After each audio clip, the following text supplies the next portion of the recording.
March 1982. Fortaleza thrummed with the vibrant, restless energy of a growing northeastern capital. The intense heat, a searing 37 degrees Celsius, mingled with the sea breeze to create an atmosphere the residents of Iracema Beach knew intimately. It was in this setting that Antonio Carlos Pereira, a respected 42-year-old merchant from the Aldeota neighborhood, and his wife, Maria Helena Pereira, a 38-year-old teacher at the Colegio Estadual Justiniano de Serpa, were last seen alive. They were leaving their home on Silva Polet Street, a residential area for the upper middle class, which was just beginning to flourish in the Fortaleza of the early 80s. The Pereiras, as they were known, lived a life of meticulous routine. Every Tuesday, without fail, Antonio would close his construction supply store at 6 in the evening and pick up Maria Helena from the school where she taught high school mathematics. Together they would dine at the Estoril restaurant, a city landmark, before returning home around 9. They had 2 children, 19-year-old Carlos Eduardo, who was studying civil engineering at the Federal University of Ceará, and 17-year-old Patrícia, a high school senior. On the morning of Wednesday, March 17th, the couple's absence was first noted by Donna Francisca, the housekeeper who had worked for the family for over a decade. When she arrived at 7 o'clock to find the house empty, the beds unslept in, she wasn't immediately alarmed. Sometimes, she would later tell investigators, they would go visit Mrs. Maria Helena's sister in Cocaya and stay the night. But as the day wore on and the house phone rang unanswered, a seed of concern began to sprout. That evening at 7 o'clock, Carlos Eduardo returned from an academic trip to Recife to find the house still empty. His concern turned to alarm when he saw that the family car, a beige Chevrolet Opala, was also missing from the garage. Inside the house, however, everything seemed to be in order. The couple's personal documents, including their passports, were still in a nightstand drawer. All that appeared to be missing were the clothes on their backs and the keys to the house. "My parents would never remain out of touch for so long," Carlos Eduardo declared in his formal missing persons report. "They always let us know about any change of plans." The report was filed at the Fortaleza Robbery and Theft Precinct on the morning of March 19, 1982, 36 hours after the couple was last seen. The Fortaleza of 1982 was a city in transition. It was growing rapidly, fueled by tourism and commerce, but its public safety systems were struggling to keep pace. Inspector Ayrton Mendonça, assigned to the case, began the initial search with a small team of just 4 investigators. Their first priority was to locate the beige Opala, license plate HUV 4521, believing it held the key to the couple's whereabouts. The first days of the investigation revealed a disturbing detail. The Estoril restaurant confirmed that the Pereiras had never arrived for their customary Tuesday dinner. The last person to see Antonio Carlos alive was his business partner, Rodrigo Matos, who reported that the merchant seemed normal, perhaps a little pensive as he left the store that afternoon. The initial search expanded to a 50-kilometer radius around Fortaleza. Teams scoured secondary roads and checked with hospitals and police stations in neighboring towns, but found nothing. The case soon captured the public's attention with headlines like, "Mysterious Disappearance Baffles Police," splashed across the front page of the Diario do Nordeste on Sunday, March 21st. A week after the Pereiras vanished, the first major break in the case occurred. On March 23rd, the beige Opala was found in the parking lot of the old Pinto Martins Airport. The keys were in the ignition. There were no apparent signs of a struggle or violence. The discovery, rather than providing answers, only deepened the mystery. The car was parked as if someone was about to travel, Inspector Mendonça explained at a press conference. but there are no records of the couple boarding any flight. A meticulous search of the vehicle revealed only the fingerprints of Antonio and Maria Helena, along with traces of sand on the floor mats, suggesting a recent visit to a beach. The authorities now focused on three main theories: a voluntary escape, a kidnapping, or a homicide. The idea of a voluntary escape gained traction when investigators discovered that Antonio Carlos had withdrawn a significant sum of money from his bank account just 3 days before he disappeared. But friends and family vehemently rejected this possibility. "My father would never abandon his business," Carlos Eduardo insisted in numerous interviews. The store was expanding. He had just signed a contract with the city to supply materials for public works. Then a new lead emerged.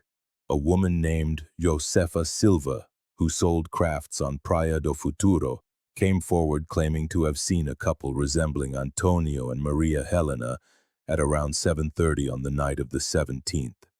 She told investigators they were in a tense conversation with two other men near their car.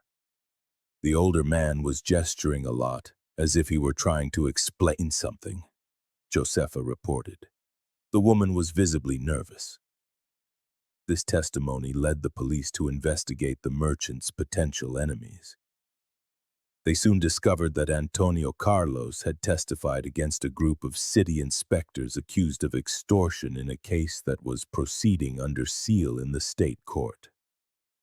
The theory that the disappearance was an act of retaliation began to look increasingly plausible. The month of April, however, was marked by a series of false leads and contradictory statements. A gas station attendant 200 kilometers away claimed to have served the couple 2 days after they went missing, but a review of records and security footage failed to confirm his story. Another false trail emerged when a fisherman found documents similar to the couple's on an isolated beach. But forensics later confirmed it was a hoax, likely motivated by the substantial reward the family had offered for information. Months turned into years, and the investigation gradually lost its initial momentum. In January 1983, the Pereira case was reclassified as a long-term investigation, with updates becoming increasingly sporadic. Carlos Eduardo and Patrícia never stopped searching for answers. In 1985, they hired a private detective, a former federal police officer, who pursued the case for nearly 2 years without any significant breakthroughs.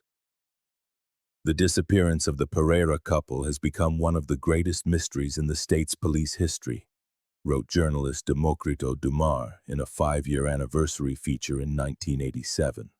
How can two people simply vanish without a trace in a city the size of Fortaleza? Part of the difficulty lay in the era itself. Brazil was in the final years of a military dictatorship slowly transitioning to democracy. Public security systems were fragmented and inefficient. Paper incident reports, typewritten files, and the lack of integrated databases made it nearly impossible to connect cases or share information effectively between different police forces. The case lay dormant for years, briefly flickering back to life in 1989, when a prison inmate claimed to have information. But his story proved to be a vague and inconsistent attempt to gain legal benefits. By its 10th anniversary in 1992, the case was formally transferred to the newly created Missing Persons Division. A complete review of the files yielded no new leads. The family home on Silva Paulette Street had been sold in 1988, as the children decided to move to Sao Paulo, seeking a new beginning far from the painful memories. The Pereira case slumbered for nearly 2 more decades in the archives of the Chiara Police Department. Like so many other unsolved mysteries, it slowly transformed into an urban legend, a cautionary tale told by old-timers to new residents of the Aldeota neighborhood. The original house changed hands several times and was completely renovated in 2003. Then, in January 2019, 37 years after the disappearance, a seemingly random event reignited the investigation. During a renovation of the old Pereira residence, workers installing a new drainage system in the garden unearthed a metallic object buried near the veranda steps. It was a gold wedding band, inscribed with the initials MHP and the date of Maria Helena Pereira's wedding. The new owner, aware of the house's history, immediately reported the discovery to the police. A team from the homicide division, now equipped with technology unimaginable in the 1980s, sealed off the area. "We decided to expand the excavation around the veranda," explained Inspector Carla Murao, who was leading the new phase of the investigation, using ground-penetrating radar. The preliminary results showed anomalies consistent with dense materials buried approximately 2 meters deep. On February 14, 2019, after 3 weeks of painstaking excavation, the forensic team made a macabre discovery. 2 human skeletons laid side by side were buried beneath the foundation of the veranda staircase. The remains were wrapped in the remnants of what appeared to be a plastic tarp. Alongside the bodies, they found fabric fragments, a man's wristwatch stopped at 11:05, and a second wedding band bearing the initials of Antonio Carlos Pereira. There was a moment of absolute silence among the team. Forensic expert Marcio Tavares later recalled, "We were standing at the resolution of one of the most emblematic cases in our state's history." The remains were transported to the Forensic Medical Institute of Fortaleza. Modern techniques, including facial reconstruction and DNA analysis, were employed. Genetic samples from Carlos Eduardo and Patrícia confirmed what everyone already suspected. The skeletons belonged to Antonio Carlos and Maria Helena Pereira. The analysis of the bones revealed the brutal nature of the crime. Both victims had skull fractures consistent with blows from a blunt object. Maria Helena also had defensive fractures in her forearm bones, suggesting she had tried to shield herself during the attack. The forensic estimate indicated that the bodies had been buried shortly after death, which likely occurred on the night of March 16, 1982, the very day they disappeared. The news spread rapidly through national media. Carlos Eduardo and Patrícia, now 56 and 54, returned to Fortaleza for the first time in many years. They were there to follow the investigation and to finally give their parents a proper burial. "It's a mixture of pain and relief," Patrícia said at a press conference. "For almost 4 decades, we lived with the anguish of uncertainty. Now at least we know what happened, and we can begin a grieving process that has been suspended for all these years." With the identities confirmed, the investigation entered a new phase. The police now had a concrete crime to solve, a double homicide and concealment of a body. More importantly, they had an unusually well-preserved crime scene. One of their first steps was to investigate the property records from the time of the crime. They discovered that, surprisingly, the house had not belonged to the Pereiras. They had only been renting it, having moved in just 2 months before they disappeared. The owner was an investor who lived in another city and rarely visited. "We started digging into the history of this property and found something intriguing," Inspector Murao explained. "Before the Pereiras, the house was vacant for almost a year, and before that it was the residence of Francisco Monteiro, one of the city inspectors that Antonio Carlos had reported in that old extortion case." The connection reignited the decades-old theory of retaliation. The investigative team began to track down the 5 inspectors involved in the original case. 3 had died of natural causes over the years. 1 was serving time in prison for other crimes. But the 5th, Francisco Monteiro, had moved to Portugal in 1983. A meticulous review of travel records confirmed that Monteiro had been in Fortaleza in the weeks surrounding the couple's disappearance. More disturbingly, he had left Brazil for good just 16 days after the crime. In parallel with the investigation into Monteiro, the forensic team made another significant discovery. Analysis of the soil surrounding the skeletons revealed the presence of quicklime, a substance commonly used to accelerate the decomposition of bodies and minimize odors. This detail suggested premeditation and a knowledge of techniques for concealing a corpse. The use of lime indicates this was not a crime of passion or opportunity, assessed forensic expert Marcio Tavares. Someone had meticulously planned not only to kill, but to ensure the bodies would never be found. In March of 2020, exactly 38 years after the crime, the federal police, in cooperation with Interpol and Portuguese authorities, located Francisco Monteiro living under a false identity in the small town of Faro, in southern Portugal. At 79 years old, he was detained and subjected to extradition proceedings back to Brazil. During the preliminary interrogations conducted while still in Portugal, Monteiro denied any involvement in the crime. However, when confronted with the accumulated evidence, his connection to the house, his hasty departure from the country, and crucially, the discovery that he had briefly worked as a supplier of construction materials with access to lime and other supplies, he finally confessed.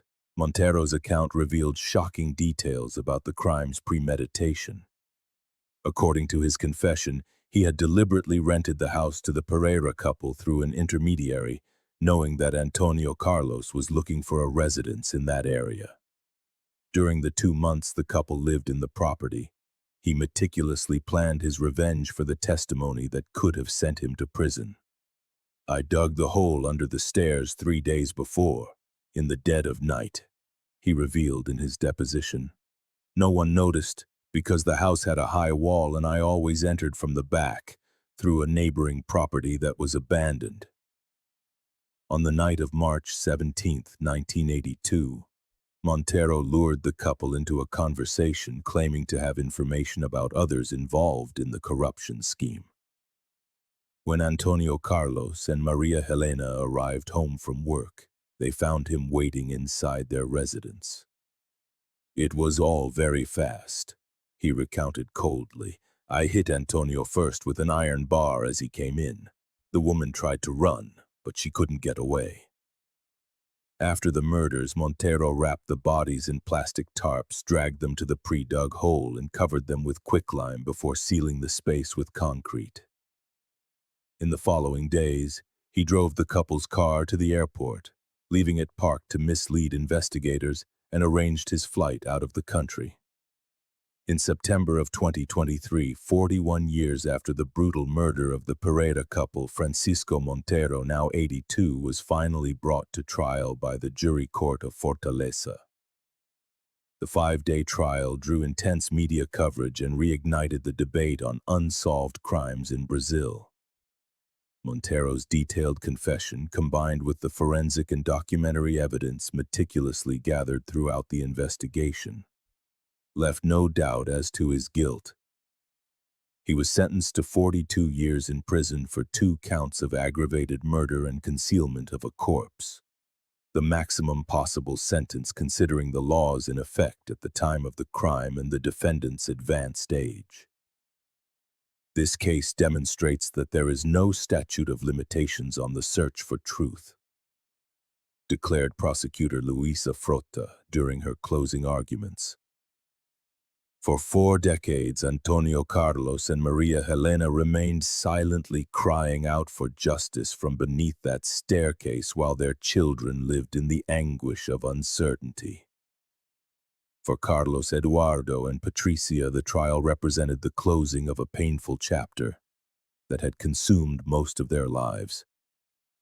Both testified during the trial, recounting the devastating impact their parents' disappearance had on their paths. "I spent decades imagining 1,000 different scenarios," confessed Carlos Eduardo, visibly emotional. "Maybe they were alive somewhere. Maybe they were forced to flee.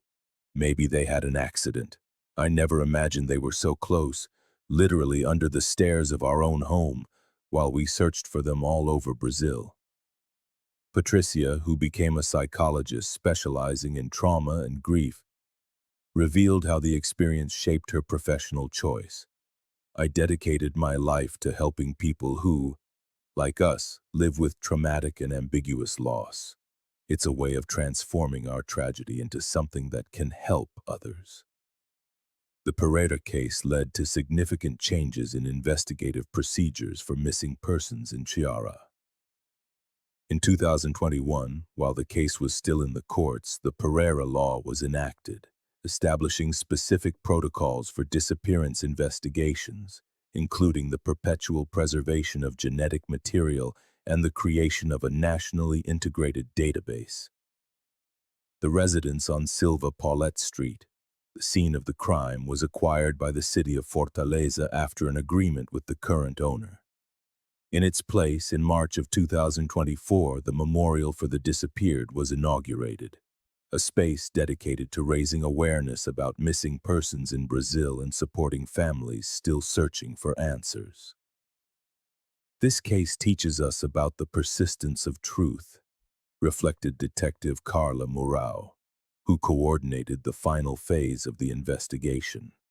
No matter how hard one tries to hide a crime, traces always remain, silent witnesses waiting for the right moment to reveal what really happened. For the original investigators on the case, many of whom are now retired or deceased, the resolution was a validation of their initial work. Detective Ayrton Mendonça, the first to lead the investigation in 1982 and now 89 years old, attended the trial leaning on a cane.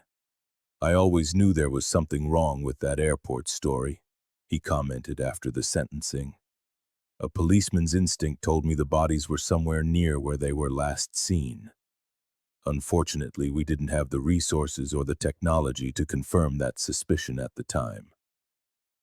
The case of the Pereira couple has entered the annals of Brazilian criminology not only for its late resolution, but also for the impact it had on investigative procedures and legislation concerning missing persons. It has become a symbol of the importance of not abandoning seemingly cold cases, and of the value of new forensic technologies in solving old crimes.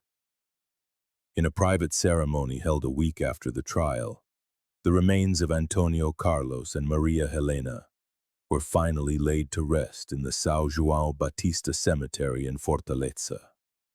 The headstone, simple and elegant, bears only their names, their dates of birth and death, and an inscription that summarizes 4 decades of searching. Truth, no matter how long it takes, always finds its way to the light. If you've watched this far, it's because you care about these cases that scar families forever. Leave a comment saying, "I watched until the end," so I can get to know you and see who truly cares about the search for truth. Don't forget to like this video and share it with others who are also interested in true crime investigations and the pursuit of justice. This case reminds us that behind the statistics of missing persons in Brazil, there are human stories, shattered families, and truths that deserve to be brought to light no matter how much time passes. Justice may be slow, but when it finally arrives, it brings with it the relief that only the truth can provide.